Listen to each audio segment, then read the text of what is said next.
people have just gotten so used to it already. My name is Olivaraz. I'm a lieutenant with the Texas Department of Public Safety in the South Texas region. Right now, I'm in Mission, Texas, the Rio Grande Valley.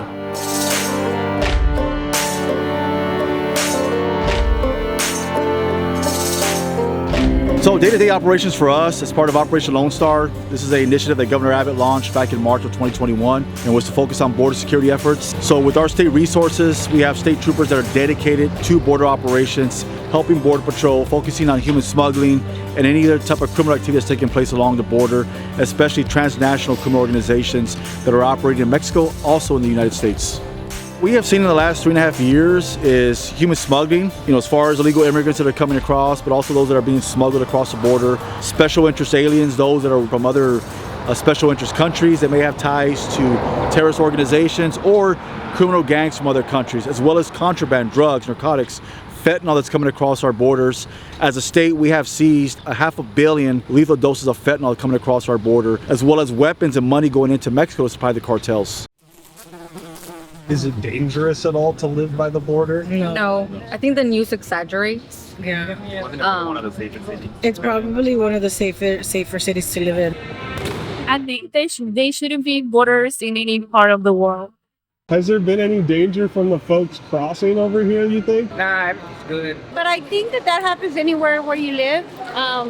You see crazy people running through your yard, dogs, my opinion. Do you think there's a safety risk to that? Are you worried at all living by the border? And we were just interviewing people over in McAllen, and I was asking people, do you think there's a safety concern with folks coming across the border? Everybody that we talked to was just saying, oh, totally safe. Why not let them come through?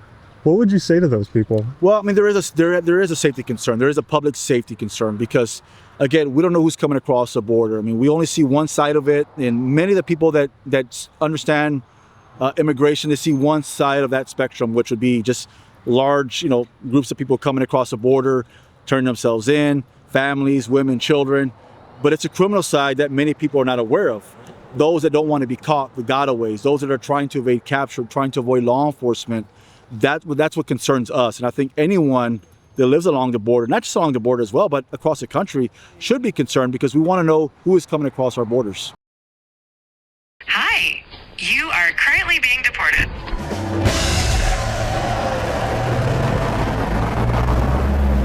For those that think that the Trump administration is humane and open borders are humane, you're a moron. I think a lot of Americans, they have this thought, America's the greatest country in the world, everyone wants to come here. Are the migrants thinking that after they come here? No. Soy americano, ser feliz, estar bien, no tener problemas. They're not sending their best. 2 different ambushes on immigration federal officers. You can just kill ICE agents, you know that? Are you scared at all of these death threats? Or No, come get some. I wake up at the kid in the candy store every day. I think they shouldn't be borders in any part of the world.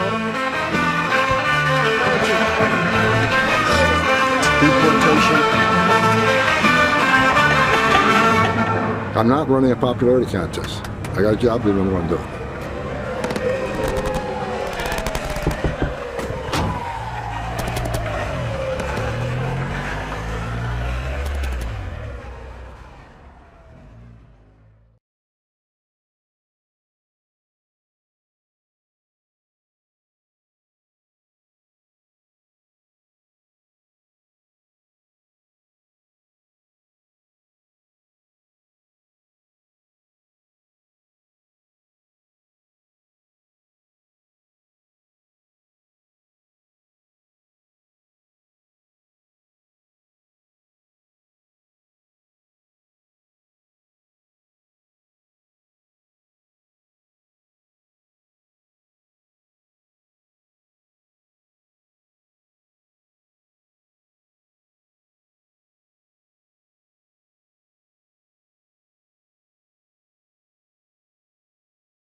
Anytime you have drugs, any type of drug, it is going to have an impact on the communities, not just in Texas, they're going to other states. And that's why every state is a border state.